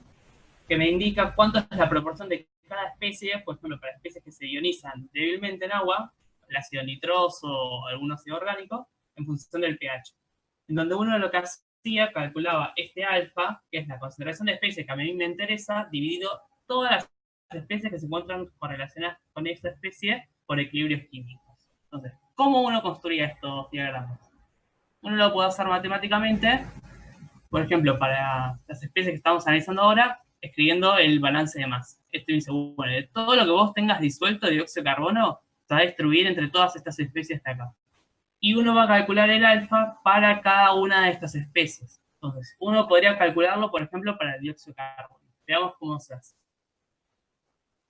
Lo que tengo que hacer es escribir todas las especies en función de la especie que a mí me interesa, que va a ser, por ejemplo, en este caso, dióxido de carbono. Este me va a quedar igual. Ahora, el ácido carbónico, uno tiene que vincularlo al dióxido de carbono acuoso. Uno lo puede hacer eso usando la constante de formación del ácido carbónico. Si yo quería hacerlo con el bicarbonato, tengo la constante de acidez del ácido carbónico, pero acá tengo un problemita. Acá tengo ácido carbónico, no tengo dióxido de carbono. Entonces, despejo ácido carbónico y después le pongo esta expresión de acá, me lleva dióxido de carbono. Y así lo hago con todos. Fíjense que me va a quedar una expresión que es bastante enorme y fea, pero acá ya tengo todo expresado en función de la concentración de dióxido de carbono en agua. Entonces, lo único que me falta hacer es llevar de esto acá a llevar una especie parecida acá. Es agarrar dióxido de carbono, lo saco un factor común y lo divido por dióxido de carbono total. Cuando hago eso, me queda que el alfa del dióxido de carbono es 1 dividido todo esto de acá. Fíjense que depende todo de constantes dividido protones. Entonces ya está, ya tengo la expresión matemática.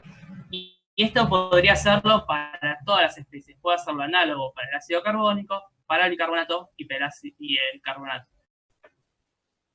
Entonces, veamos cómo queda. Yo hice todas las cuentitas, los puse en un Excel y los grafiqué. Y fíjense, acá tengo graficado para las distintas especies cómo van evolucionando en función del pH y a su vez marqué los valores de los pK. Fíjense que a pHs ácidos, la especie que es predominante es siempre el dióxido de carbono, pHs intermedios va a ser el bicarbonato y pHs básicos va a ser el carbonato. Y que el ácido carbónico, que muchos dicen que no existe, de hecho sí existe, pero siempre se encuentra en una concentración sumamente baja. Y de hecho en pHs ácidos siempre la especie que es predominante es dióxido de carbono en agua. Entonces, ¿qué características tienen estos gráficos? Por un lado, estos siempre se obtienen para sistemas cerrados. Quiere decir que la cantidad de especies vinculadas de dióxido, por ejemplo, la suma de dióxido más ácido carbónico más bicarbonato y carbonato, si yo sumo todas esas concentraciones, siempre me da un mismo valor. Todos tienen que sumar, las proporciones tienen que sumar 1 y siempre la suma de las concentraciones me da lo mismo. ¿Qué tienen de bueno estos gráficos? Es que fácilmente viendo en función del pH veo qué especies predominan. Como dijimos, acá es dióxido, bicarbonato y acá va a ser el carbonato. ¿Qué otra cosa tiene bueno? Es que no me depende cuánto es la concentración total de especies. Pero tiene también un par de cosas malas.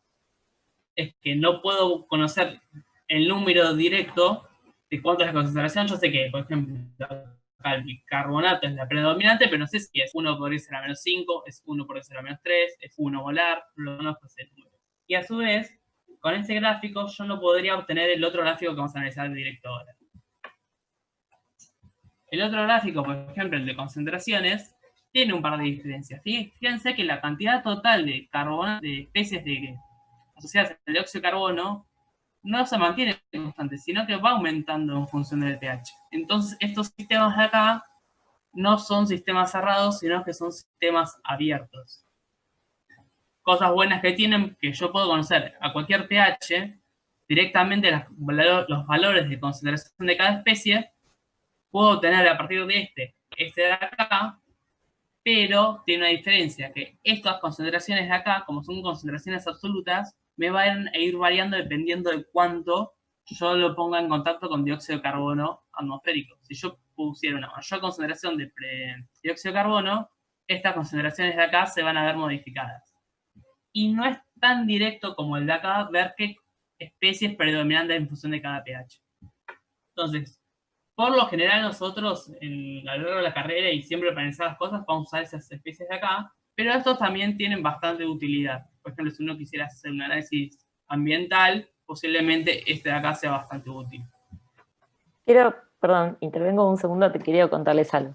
Primero, no paniqueen con la expresión analítica, digamos, de lo que sería el alfa, ¿sí? Eso en principio, iba a intervenir antes, pero tenía un niño colgado acá y preferí esperar un segundo para más que entrar en pánico. No paniquen. Digamos, voy a tratar de explicarles por qué no es necesario paniquear, pero por qué en realidad es útil tener la expresión analítica en este ejercicio. No es necesario paniquear porque la realidad es que nosotros, para lo que es Inorgánica 2, la gracia de hacer el diagrama de especiación metiendo los pKa y graficando cualitativamente alcanza, así como hacían en Inorgánica 1. Ahora vemos lo del sistema, la pregunta de Nico. La parte de la expresión analítica es algo que se trabaja más en química analítica, pero no es que sea implícitamente necesario. ¿Por qué es útil hacerlo acá? Y por eso lo hizo Sebas. Porque acá tenemos esta cuestión de que en realidad nosotros cuando hicieron todos los equilibrios, vieron que tenían primero esto del dióxido de carbono gaseoso, bueno, que va a ser el acuoso, después la conversión de dióxido de carbono al ácido carbónico, después de carbónico al bicarbonato. Entonces, hay que tener un poquito de cuidado para poder hacer este diagrama de especiación como lo hacemos siempre, que es meter los pKa y dibujarlo así nomás.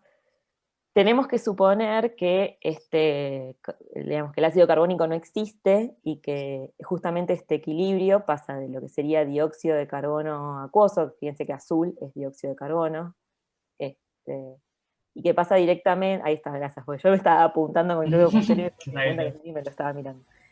Paso de dióxido de carbono a directamente a bicarbonato.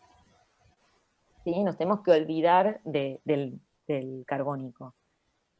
Ese pKa que todos conocemos, que creo que es 6.3 o algo así, bueno, yo me acuerdo de pKa de memoria de casi todos los ácidos, pero yo sé que por ahí ustedes todavía no, pero el que van y buscan en Wikipedia o algo así, que es tipo 6, es de dióxido de carbono a bicarbonato.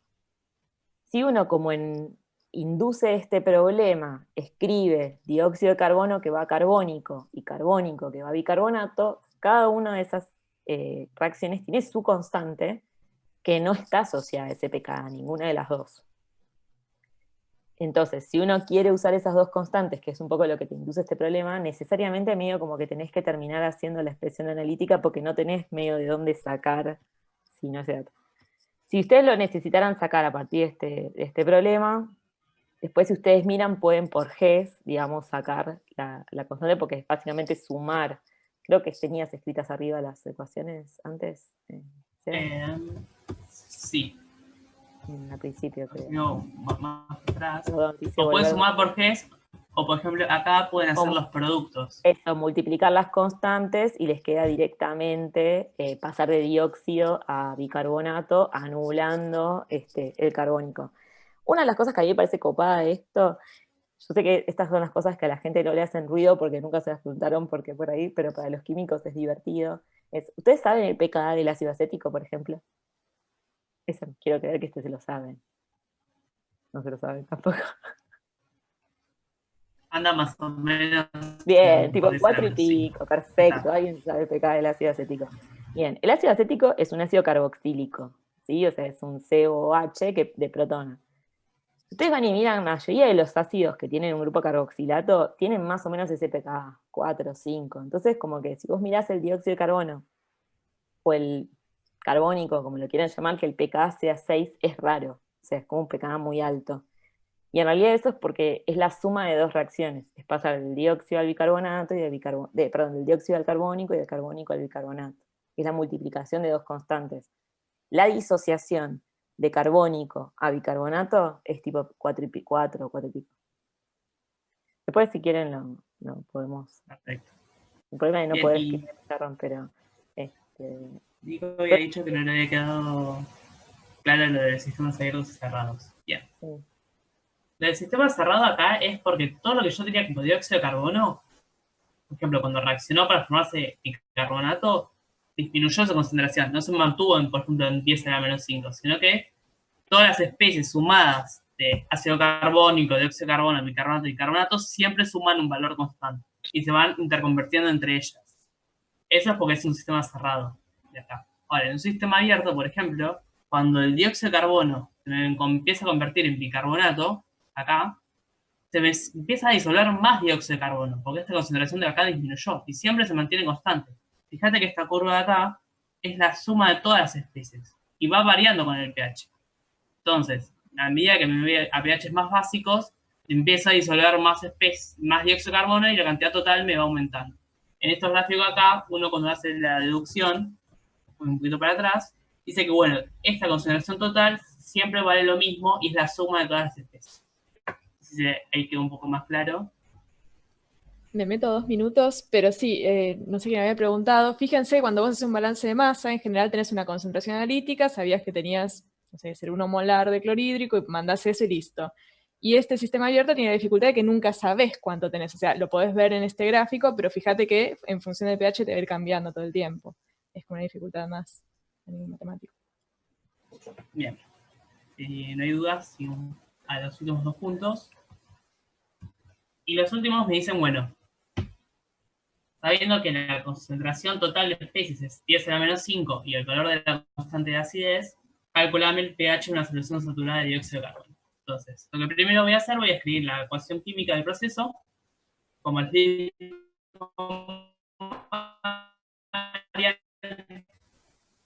este valor de pK está asociado al carbónico y puedo escribir la constante de esta manera. Entonces, si a mí me preguntan cuánto es el pH, yo quiero saber la concentración de protones. Entonces, voy a tener que, para hacer eso, conocer estos 2 valores de acá. Entonces, ¿cómo resolvemos siempre estos problemas? Esto siempre lo usamos planteando el balance de masa. Yo sé que la concentración total es 10 a la menos 5 y va a estar distribuido en dióxido de carbono, ácido carbónico, bicarbonato y carbonato. Y a su vez, además del balance de masa, uno tiene que escribir el balance de cargas, donde uno pone las especies positivas es igual a la suma de todas las especies negativas. Ahora, fíjense que acá tengo 1, 2, 3, 4, 5, 6 especies vinculadas. Y yo necesito obtener otras 2. Entonces, tengo 3 ecuaciones con 5 incógnitas. Es medio un caos, ¿no? Pero uno lo que puedo hacer es, acá, es ayudarse del diagrama de despreciación. Quizás sabemos que por el valor de pK la solución va a ser ácida. ¿Qué puedo tachar?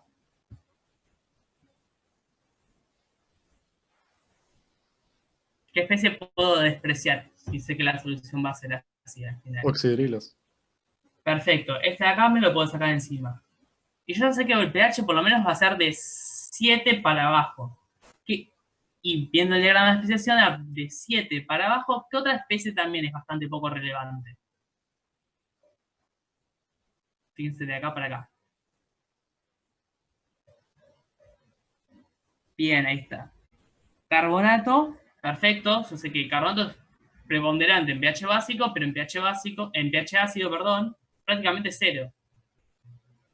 El ácido carbónico, a su vez, habíamos dicho que prácticamente nunca juegan un peso, ¿sí? Que también lo podría echar. El bicarbonato, yo no estoy tan seguro si lo puedo despreciar o no. Fíjense que a pH 6 y algo, y es la mitad de las especies de carbono.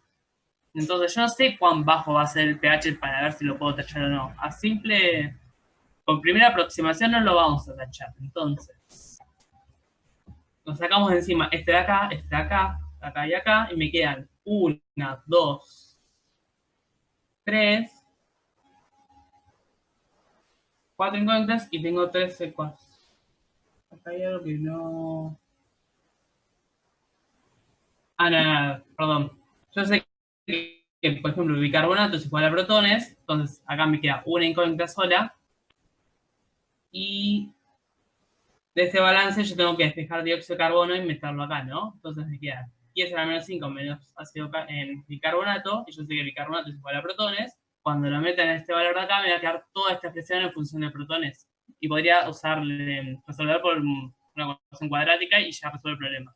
Esto ya lo hicieron bastante en Nino 1, así que las cuentas se las dejo a ustedes para hacerlas. Una pregunta. En el balance de Sí. masa faltan los signos de las especies, ¿no? O sea, No, en el balance de masa, a diferencia del balance de carga, uno no pone un 2, por ejemplo, en carbonato. no, digo, el carbonato, el menos de la carga de la especie, ¿se pone o no se pone?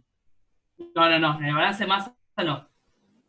El balance de masa es que la suma de todas las especies, que es 10 a la menos 5, yo voy sumando por cómo están vinculadas en las reacciones químicas. El único que tengo que tener en cuenta poner todo positivo de un lado y todo negativo del otro, y todo sumando, es en el balance de carga. En el balance de masa no. No, pero yo decía si porque ves que en el es CO2 y 3 en vez de 2 menos y 3.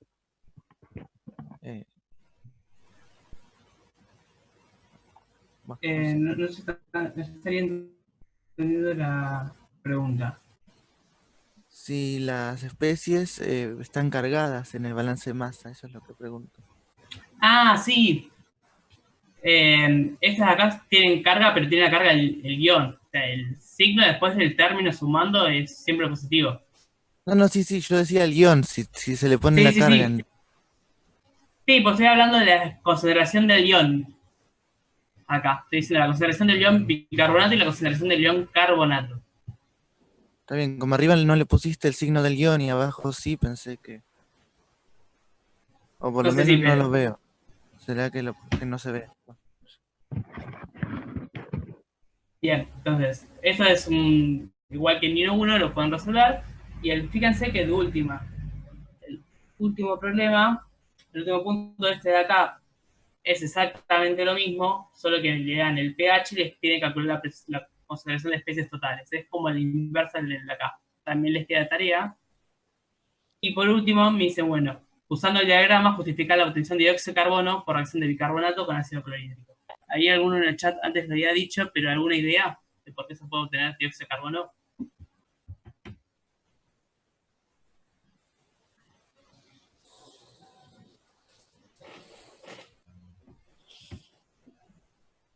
¿Por el pH o no?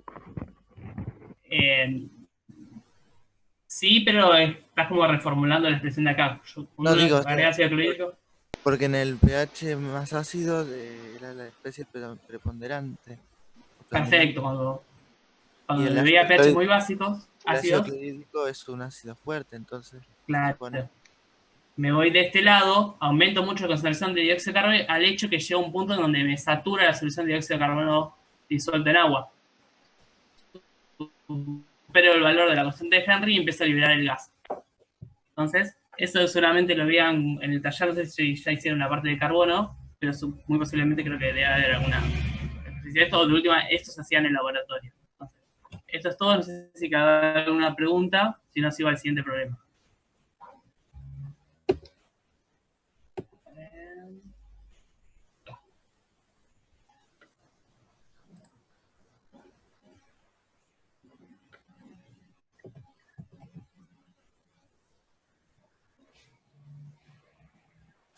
Bien, ¿se ve ya el problema 6? Sí. Perfecto. Entonces, ahora dejamos de hacer tantas cuentas, pasamos a lo que ya sabemos hacer de justificar cuestiones de enlace. Nos pide que analicemos la fuerza del enlace. No metal con el hidrógeno, el carbono-hidrógeno, silicio-hidrógeno y germanio-hidrógeno. Y que también analizamos los enlaces que forman con el flúor. Entonces, el primer punto. Es la tendencia observada, justo me está apareciendo al pie del enlace del grupo 14. Fíjense, cuando yo iba bajando del grupo, este enlace se va haciendo cada vez más débil. Entonces, esto lo discutimos en todos los grupos que venimos analizando en la materia. ¿Alguna idea? ¿Alguien quiere decir algo?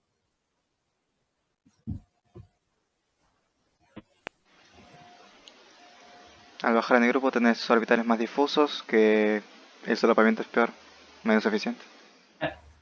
Perfecto. Cuando yo voy bajando, lo orbital, como dijiste, está haciendo cada vez más difuso, meto menos densidad electrónica en la parte del enlace y se va a debilitar. Ahora, ¿qué pasa en este enlace de aquí? Esos enlaces de acá. Fíjense que bastante fuerte, después sube y después se empieza a bajar de nuevo. ¿Alguna idea? Creo que ahí lo que pasa con el primero es que como el flúor tiene electrones libres o pares de electrones libres, a diferencia del hidrógeno, eso aporta una repulsión que podría hacer que se debilite el enlace entre el carbono y el flúor, no sé. Pero aparte, ese argumento nos servía cuando, por ejemplo, esta otra especie también tenía pares de electrones libres. Y por ejemplo, si yo agarro el tetrafluoruro de carbono, el carbono no tiene ningún par de electrones libres. Entonces, ese mismo argumento que usamos, por ejemplo, para el oxígeno con el flúor, el hidrógeno con el flúor, y acá mucho no me va a servir. No va a dar una repulsión electrónica. ¿Alguna otra idea más?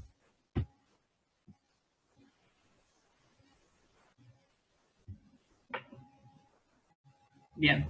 ¿Qué diferencia hay, por ejemplo, entre el carbono y el silicio? ¿Qué pasa cuando paso del segundo periodo al tercer periodo? Aumento el radio. Además del radio, pero ¿qué aparecía? ¿Se acuerdan? Hacer un caballito de naranja. Expande el octeto. Me empieza a aparecer los orbitales 3D vacíos que están cerca en energía, que podrían, de alguna manera, aceptar una cierta cantidad de densidad electrónica. Fíjense que acá está el carbono flúor. ¿Cómo es este enlace? Por ejemplo, el tetrafluoro de carbono, este es un orbital híbrido de CP3 y este es un 2p del flúor. Ahora, el flúor a su vez tiene otros orbitales 2p que tienen electrones, ¿no? Un 2p vertical que tiene electrones acá, que si este carbono tuviera orbitales B vacíos cercanos a energía, podrían retrodonarse. Ahora, los orbitales 3D del carbono están muy altos en energía y no los llevo a una retrodonación. Ahora, cuando tengo el silicio con el flúor, yo tengo esos orbitales 3D de acá que están próximos a energía. Entonces, por un lado, el flúor le saca densidad electrónica por vía sigma, pero después el flúor le puede volver a donar una cierta cantidad de densidad electrónica por vía pi. Por esto de la retrodonación. Entonces, estos enlaces, por ejemplo, el silicio-flúor, el germanio-flúor, son enlaces simples, pero tienen un cierto carácter de enlace doble. Eso es lo que me justifica que de para acá abajo, el enlace se me haga más fuerte. Tranquilos que igual Fabi después en la teórica yo vi las diapositivas, se los va a volver a explicar, pero díganme si les quedó más o menos claro, no, si el video se siguió.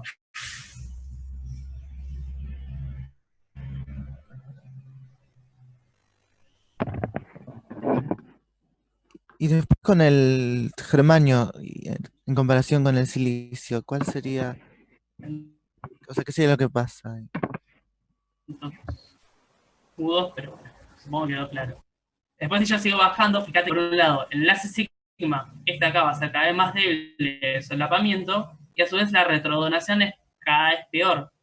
Fíjate que esto es una retrodonación que pasa por un solapamiento pi. Y el solapamiento pi es muy dependiente del radio de las especies. Si los ubico cada vez más lejos, esta retrodonación empeora. Sí, permiso, hago un comentario. Sí. ¿Estoy desmuteado? Sí, estoy muteado. Esto es algo que nosotros venimos viendo bastante, pero nunca lo formalizamos. Hay mucho, bueno, ahora lo vamos a ver bien en esta guía en particular, ¿no? Pero hay muchos enlaces, sí, nosotros siempre venimos diciendo de que, por ejemplo, en la guía de fósforo, por ejemplo, yo les conté que al fósforo le encantaba formar enlaces simples y como que uno veía los óxidos y en esos óxidos como que, bueno, va a pasar lo mismo en el silicio, ¿no? Pero en las especies de fósforo, de silicio, de azufre, uno tiende, digamos, a tratar de minimizar la cantidad de enlaces múltiples, ¿sí? Y tratar de formar más enlaces simples. Eso tiene que ver con que, y siempre lo vendimos como que los enlaces simples son muy buenos en estas especies. Bueno, eso tiene que ver esencialmente con que todos los enlaces simples de los elementos del tercer periodo para abajo tienen con elementos electronegativos o que tengan disponibilidad de pares electrónicos, tiene una componente muy fuerte de enlace múltiple, esos enlaces simples. No está no está en la guía, en la tabla, digamos, no está escrito como que tiene enlace doble, ¿no? Sin embargo, los enlaces silicio-oxígeno, silicio-flúor, fósforo-oxígeno, ¿sí? Fósforo-oxígeno simple, tiene una contribución muy grande de enlace múltiple precisamente por esto, porque aparecen es la misma historia con la cual expandíamos el octeto en las primeras clases de la materia, esos sistemas como que terminan teniendo cierto carácter de enlace múltiple con los orbitales de vacíos del átomo de fósforo, silicio, azufre, lo que sea, ¿sí? Recibiendo densidad electrónica de los átomos periféricos, que tienen mucha densidad electrónica. Eso termina generando que sean enlaces muy, muy fuertes. O sea, el enlace fósforo-oxígeno era de como 350, no me acuerdo, una cosa así, kilojoules por mol, 400 kilojoules por mol. Es tremendamente fuerte. Acá tenemos enlaces simples, silicio-flúor. Miren ese número, digamos, es 582 kilojoules por mol. Un enlace simple. Nosotros venimos acostumbrados a enlaces simples mucho más débiles que esos. ¿Sí? No, son números realmente muy grandes. Entonces, es como darle una vuelta de tuerca extra, digamos, de por qué estas especies buscan, cuando bajamos al tercer periodo para abajo, se empiezan a aparecer mucho la cosa de formar estructuras más complejas, pero que tengan muchos enlaces simples. Bueno, tiene que ver con que los enlaces simples son particularmente buenos por el efecto de retronación, que está apagado en el segundo periodo y se prende a partir del tercer periodo. Y como todo enlace, la retronación empieza a empeorar al bajar en el grupo. Entonces es como que alcanza su pico, digamos, en el periodo 3. ¿Se entiende? En el periodo 3 es como que la tenés prendida por primera vez. En el periodo 2 la tenés apagada, por eso como que en el periodo 3 levanta la cosa, ¿sí? Pero después empieza a bajar porque los enlaces por retronación empiezan a empeorar de la misma manera que los enlaces simples y los enlaces normales, ¿ok? Entonces es como que las especies de silicio, azufre, fósforo, son especies en las que van a encontrar enlaces simples particularmente fuertes, ¿ok? Porque es como el sumum el mejor momento, digamos, de la retronación pi, ¿ok? Eso, perdón, sigamos. Perfecta la aclaración. Así que, si quedó claro, sigamos con el video. Bueno, acá me dice, bueno, lo que ya analizamos es que el enlace silicio-flúor es mayor que el carbono-flúor. Ahora, ¿por qué el silicio-flúor cuando yo lo pongo en agua reacciona, mientras que el tetrafluoruro de carbono no reacciona apreciablemente? Esto ya lo venimos viendo hace un montón, es otra reacción típica de hidrólisis. Entonces, primero veamos las especies que vamos a analizar. Por un lado tenemos el tetrafluoruro de carbono, que se les presento, que la reacción que daría con agua, ¿cuál es? Formar ácido carbónico o dióxido de carbono acuoso y liberar ácido fluorhídrico. Por otro lado, el tetrafluoruro de silicio, cuando uno lo pone en agua, la reacción de hidrólisis final que me forma es el ácido ortosilícico, de acá, más el ácido fluorhídrico. Ahora, veamos qué es lo que sucede en los mecanismos de reacción. ¿Por qué este de acá prácticamente no reacciona, mientras que este de acá reacciona directamente? ¿Alguna idea puede llegar a ser? Perfecto. Una de las razones va a ser el impedimento estérico. Si yo dibujo el tetrafluoruro de carbono y el tetrafluoruro de silicio, fíjense, el carbono es mucho más chico que el silicio. Entonces, la zona efectiva donde el agua se puede acercar a este carbono es mucho menor que si yo tengo un silicio mucho más gordo, en donde el agua puede entrar fácilmente. Es lo mismo que habíamos prácticamente estudiado cuando hicimos el estudio de las otras especies. Ahora, el mecanismo de acá, hay otra razón más que vamos a ver en cuanto al mecanismo, cómo sucede esta reacción. El agua se pega al carbono, y mientras se va pegando este carbono, un flúor sí o sí va a tener que salir en el mismo paso. Yo no puedo tener un carbono con 5 especies enlazadas en un momento. Por el otro lado, el tetrafluoruro de silicio, este silicio dijimos que tenía orbitales de próximos a energía vacíos, entonces podría actuar como una especie, un ácido de Lewis, podría aceptar el par electrónico del agua y formar una especie pentacoordinada intermediaria. Entonces, como este paso de acá no involucra la ruptura de un enlace también, la energía de creación del proceso va a ser bastante menor y la reacción va a ser muchísimo más rápida. Entonces, la cuestión de que la reacción sea más rápida acá para el silicio que para el carbono son dos razones, no una sola. Es el impedimento estérico y que esta a su vez pueda afectar el par electrónico del oxígeno del agua y formar un intermediario sin tener que romper el enlace silicio-flúor, que es sumamente fuerte. El carbono, para pasar de acá a acá, sí o sí voy a tener que romper uno de estos enlaces. Disculpe una pregunta, pero en el del silicio no se termina igual separando el flúor. Al final sí. Hay que ver cuál de los dos pasos es el determinante. En este de acá, como en reacciones concertadas es un único paso, cuando entra este oxígeno, a su vez se va a tener que ir rompiendo este flúor. En este de acá, si este paso es el determinante, una vez que entra el agua, como no hay que romper este enlace acá, el proceso no está tan fuertemente activado. Ok. ¿Te aclaró? Sí, sí. Sí, gracias. Perfecto. Entonces, ¿alguna duda? Claro, es justamente por el hecho de que no tengo que romper el enlace en el paso determinante.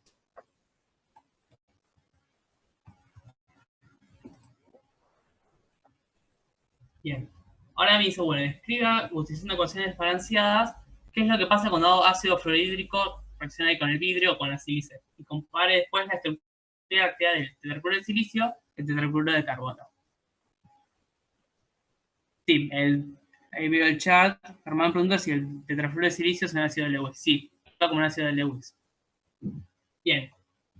El dióxido de silicio, habíamos visto, ya les dijo Mariam, es un sólido de red. Yo tengo silicios con enlaces, con el oxígeno forma toda esta red de silicio-oxígeno tridimensional. Entonces, cuando yo haga la reacción con el ácido fluorhídrico, la especie que se me forma es este tetrafluoruro de silicio, que es un gas, y el mecanismo de reacción es prácticamente lo mismo que habíamos visto antes. Voy a tener un flúor, va a pegarse el silicio, me va a formar una especie de coordinación 5, es decir, unida a 5 cosas, y después este enlace de oxígeno-silicio se va a romper y se va a separar en una unidad por este lado y otra unidad separada tetraédrica por acá.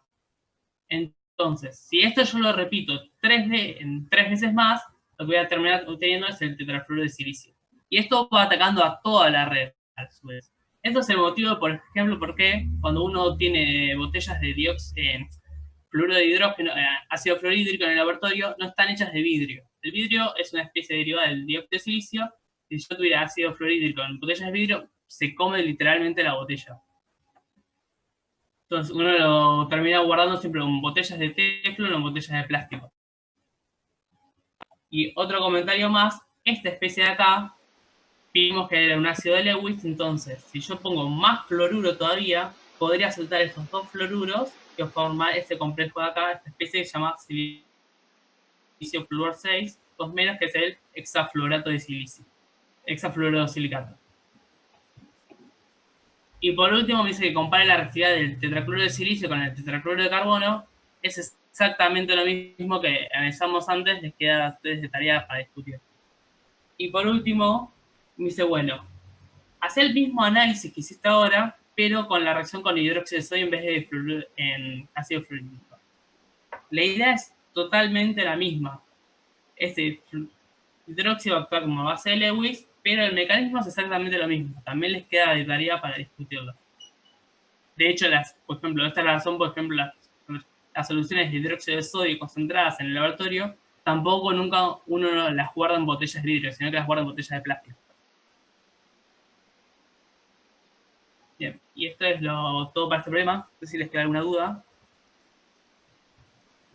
Sí, una pregunta. No sé si, o sea, lo veo, pero no lo veo. ¿Por qué puede reaccionar el fluoruro con el atacar al silicio si tengo toda una red? ¿No sería como un proceso lento? ¿Por qué se lo come? Lo va atacando superficialmente, ¿no? Si bien es toda una red, la parte de la superficie se encuentra más expuesta. Y acordate que también el silicio es bastante más grande, entonces está bastante disponible a ser atacado. Lo va atacando, por ejemplo, si yo tengo un vidrio sobre la superficie del vidrio, lo va comiendo de a poco sobre la superficie que está más expuesta al ataque. Ok. Y no podría tener, no sé, un... No, no sé. No, está bien, está bien. Gracias. Perfecto. ¿Alguna otra duda?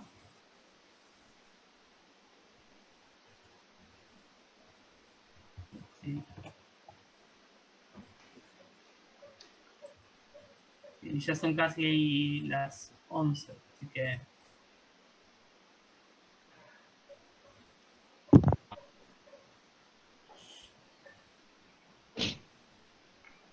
El viernes vamos a seguir con esta guía, ¿sí? Que nos queda algún problema y algunos conceptos para ver.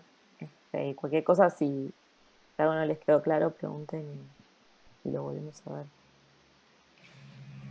Porque ahora ustedes, supongo que, no sé, mañana, Sumo subirá Fabio Las Trecas. Aviso por si no lo vieron, Fabio acaba de avisar que mañana a las 10 va a haber consultas en el horario, digamos, sería en el horario y aula de la teórica.